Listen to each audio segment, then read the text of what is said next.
શું તમે પણ તમારી કારનું એસી કમ્પ્રેસર અંદરથી જોયું છે? ચાલો તેનું પોસ્ટમોર્ટમ કરીએ. મશીન ગન ચાલુ થઈ ગઈ છે.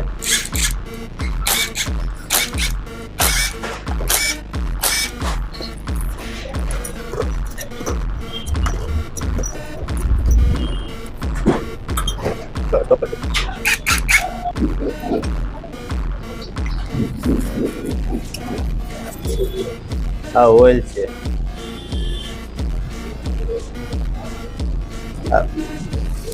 એમરી થઈ ગઈ છે. જો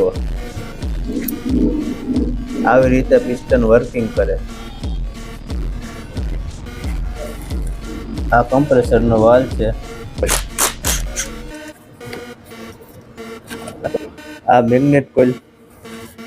તમે એસી ચાલુ કરો એટલે મેગ્નેટ કોઇલ તૂટી જાય એટલે એસી કમ્પ્રેસરને ફેરવે.